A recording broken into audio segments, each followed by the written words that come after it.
Morning, everybody. It's Nick. Very early in the morning. So today, I think I wanted to talk about. I say the menopause, but I don't know whether it's the menopause stroke life. I think everything gets very intertwined, and I think there's a danger we can, or I can say, "Oh, it's the menopause," and whilst the menopause might be a gateway, might be a catalyst, might be a trigger, might be there's something that amplifies. I do wonder, and I am exploring whether what the menopause is actually doing is helping my body and my mind to talk to me and actually saying, well, I may be the thing that's making you feel this deeply about something, but actually this stuff needs looking at. So I don't want to look at my menopause as something that I want to quieten, if that makes sense.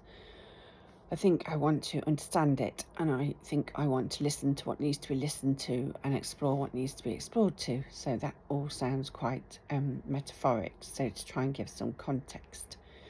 So number one, it's now over 3 months since I stopped. You can see the brain fog's playing a part, can't you? Stopped taking HRT. So I think I am definitely entering a period of cold turkey, and it feels like it's been a bit of a slow creep in terms of I spent, I don't know, over 6 years on HRT, so my body's just not going to get rid of it overnight. It is going to take a little while, and I think there's been a bit of a slow creep in terms of getting to the period where I am. I don't think I just woke up one day and had no estrogen because I didn't put a patch on. I think it does take a while. So what am I observing, and what am I trying to learn? Well, it's really early in the morning, and that's because I always wake really early in the morning. Now, probably 90% of the time I do sleep very heavily, and actually I have to go to sleep. I'm not somebody who can stay up massively late. I have to say I do get tired. What's interesting is I haven't returned to the level of fatigue that I experienced when I first went on HRT. So that is quite interesting. Obviously I do get tired if I've had a long day and so forth. But apart from what I would say are definitely crashes and a cycle, so there's definitely a menstrual cycle that goes on, although I don't bleed, so it's something I have to work out. I'm not tired every single day, which is how I was at the start. But I do wake very, very early. I seem to have lost the ability to be able to lay in. She says, laying in bed doing a vlog. So I have gone and made myself a cup of tea and thought I did this. The big thing that's standing out for me the last 2 or 3 weeks is, oh my goodness, the anxiety. So really, really, really acute anxiety has come to stay, and I don't know whether this is sorry, I'm trying to just get rid of the light in my glasses, which I know you can see on the screen, but I'm sure it's more important what I'm saying rather than whether I look like Nicole Kidman. I don't really want to look like Nicole Kidman, to be honest. Yeah, the anxiety is really bad, and I was reading this yesterday and it really resonated really, really deeply. And it was talking about anxiety and depression, and that anxiety and depression is basically like feeling scared and tired all at the same time. I don't feel, I don't think I am depressed. I don't feel depressed. I don't have a deep and consistent sense of sadness and hopelessness.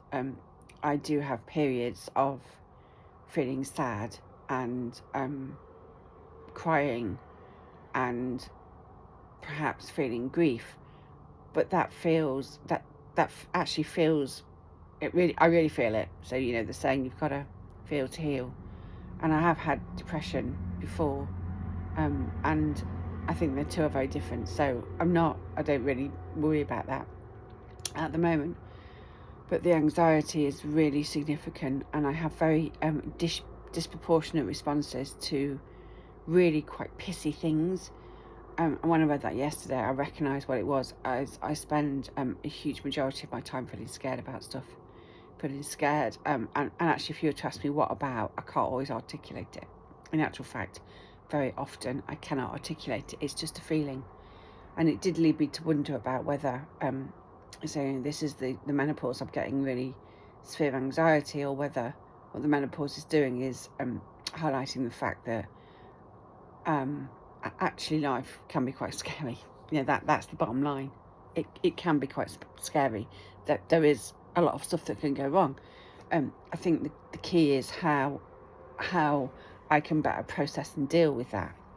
And even when people say, well, let's look at some tools, let's look after your well-being and so forth, even that can cause anxiety, because I think my cup feels very, very full a lot of the time in terms of worries, and therefore I think my brain, perhaps, I'm not a psychologist, so I don't know which part, maybe it's my reptile brain, that's the very old part of our brain that remembers stuff that our consciousness doesn't even know we're remembering.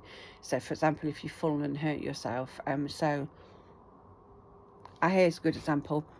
When I ruptured my Achilles tendon, and it was I had it surgically repaired, and then when I first went back to the gym and you had to jump on a box, I was stood looking at this box and I couldn't get myself to jump, and I was crying, and the trainer was the coach was really on it, and she said, oh, it's your reptile brain. It's because once upon a time when you did that, it snapped, and therefore your reptile brain's remembering that. So my cognitive rational brain, my obvious brain, my conscious brain's going, I don't know what the big deal is, Nick, you can jump on the box, why aren't you doing that? And it's because my reptile brain is telling me not to. And that's kind of quite deeply hidden. So I've lost my train of thought now. So that's me saying, I wonder if there's lots of sorry, I don't know my train of thought. So I'm just going to start fresh. So I apologise, I've lost that train of thought. As you can see, the brain fog and the sensory overload is just are just my constant companions, really. I am actually going to see a hearing specialist this week to see whether I can do anything about the sensory overload, because it's not that I can't hear, it's that I hear too much. So back to the anxiety, that was it, coping strategies, and are you doing this, you're going for your walk, you're doing yoga, and that in itself creates anxiety, because no, I'm not doing a lot of that. I'm doing some of that, but not a lot. And it feels very much like my cup's very full. It feels very much like there's a lot going on, even though I can't always articulate what it is or what I'm anxious about. And therefore, it feels like my reptile brain, or something very primal in me, is actually simplifying my life as much as possible. So I just, every day is, the main objective is, how can I simplify the list that's in my head? Because if the list is too long, I just feel so overwhelmed, really, really overwhelmed, and really, really stressed. It's the physical, my breathing's shallow, and I'm feeling myself getting a tiz, and then somebody might ask me for something really simple like, Mum, can I have a lift to X? And honestly, it feels like the end of the world. It feels like something's just tipped me over this. Oh my God, it's another thing. And actually, if I add up all the lists and running around, that can add up to a few hours a day. And all of this stuff, it's all of these little things that creep. And the anxiety is really debilitating. That's what I would say is, it's like having a TV on in the background that you never switch off. Now, if I try and stand objectively and look in from the outside, my life's really blessed. It's really fucking blessed. And I'm hugely grateful for that. I'm in a very psychologically safe marriage and family and support network. I have a hugely fulfilling job, which really, really brings me so much purpose and value, and that's actually really definitely helped with my self-esteem. And just as an aside, I was wondering the other day, again, I was just thinking, what is it with menopause that strips away your self-esteem? And then I realised, if I take the killer whales, they become, they go through the menopause, and they're I think there is some other type of whale, I can't remember what it is, but let's just go with it on balance. They're the only other mammal that goes through a menopause and then has a significant life thereafter. And the women that have been through the menopause become leaders of the pod. And the reason they become leaders of the pod is because they've got lots of experience and they're very wise. But they no longer have their children being dependent on them. Not that whales are children, but you know what I mean, their baby whales being dependent on them. So they have time and a focus to engage in something bigger than themselves, really. And so they become leaders of the pod, and their wisdom and their experience is revered. You look at a lot of, indigenous tribes, and I would, what I would look at, and in terms of a way of life, and say it really feels more like a natural and grounded way of life, is that aging is very much revered, and the experience and the wisdom is really, really taken care of. And honestly, we live in a society where most of our old people are either ignored or in care homes, and it's really sad. It's really sad. I think there's a whole other discussion there about the breakdown in fabric of our society, and how individualism is really harming us at so many different levels, and loneliness is just so awful, particularly for older people. And there's big generational gaps and so much stuff that we're missing. And people who have walked the path before us and have aged before us, have the experience and wisdom, and there's a much, much bigger debate there. But you know what? I'm saying that I do wonder as I'm speaking whether that whole individualism and isolation, the way we're living our life, is actually making things like the menopause just so much more difficult. And really the core point to what I was talking about today, which is this constant white noise of my anxiety of effectively not feeling safe. And, I don't feel safe, and I mean, how safe is life, right? The Buddhist approach, we never, there is no, anything could change tomorrow. The control is just an illusion, and the suffering is all about our expectation and attachments to stuff. I mean, God, I'm so attached to stuff, it's untrue. But, I have a blessed life. I don't have financial worries. I have psychologically safe relationships. My children are healthy. I have a fulfilling job. I'm pretty healthy.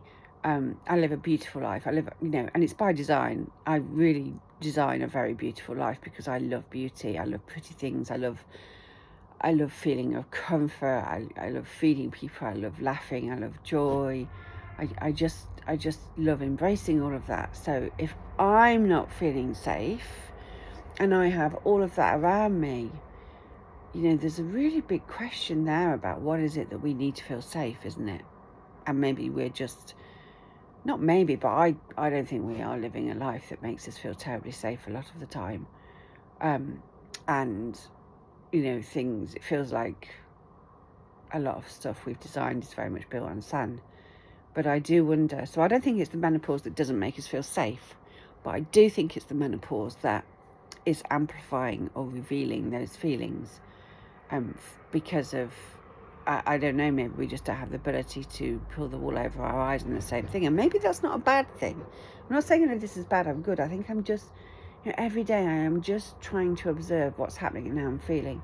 So I am going to reach out, and I am going to, so I'm putting this out there to the universe actually. I am going to look at doing some therapy to try and get to the root causes of why I have this anxiety and disproportionate responses, why I get so seemingly stressed about the small things, and really are they the big things, and what's really going on. So that me is really saying I'm just going to try and understand the different layers of who I am and what's built up over time, because my life wasn't always like this. You build a life over time, don't you? And I'm sure there's lots of stuff certainly in my primary school years, teachers weren't always that nice, and I was a 70s and 80s kid. Life was quite tough. I wasn't born into money. I was born into a very loving family, but we lived on a council estate, and we really struggled. We lived hand to mouth a lot of the time, and we were very blessed, with our family and our environment. It was entrepreneurial and it was creative, and we are a tribe, and we had that safety, but we were very much part of a community, and that's how you managed. That's how you managed being poor in those days. You were part of a community. So I think, gosh, there's probably a lot in there, isn't it? So I do think that some of what I'm experiencing with this anxiety, and maybe the HRT has taken some of my comfort blanket away, it's more hardcore without the HRT, but I'm not sure it's being driven by the menopause. I wonder if it's just revealing stuff I need to get my head around, or not, as the case may be. I don't want to be wedded to an answer. So I'm just going to start to explore it. I'm just going to start to explore and to understand what's going on. And for anybody else out there who's suffering, with the constant anxiety, which, as I say, I read online, is fundamentally we just don't feel safe. I really get it, and I think it comes in all shapes and sizes. For me, it's overwhelmed, disproportionate response, a feeling of not being able to fit any more in, not being able to take any more on, a feeling of worry that I can't always articulate why. And yeah, I think I'm just going to sit with those uncomfortable feelings and try and work out what they are. So, as ever, the question in my mind is, why do I keep sharing this stuff?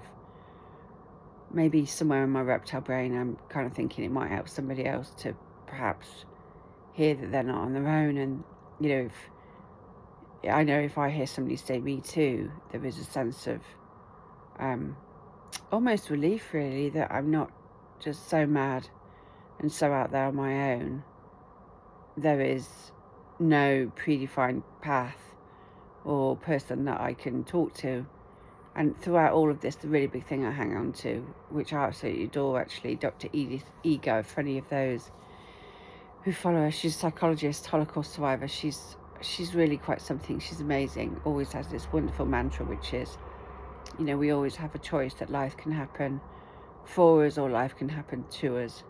And in the face of adversity, it's pretty hard to choose life happening for us rather than to us. But it's the only way that, she says we can find growth and avoid falling into the hopelessness and the, the kind of the victim of, I have no choice about this and there's nothing I can do, because somewhere in it, even in the tiniest part, we have some choice. And maybe my choices with this anxiety is, rather than seeing it as this terrible thing and even using the words I suffer from anxiety, I think what I'm saying is I'm feeling anxiety, and I am going to spend some time trying to understand what that is about and what it is trying to tell me. Okay, lots of love. Thank you for listening. Bye.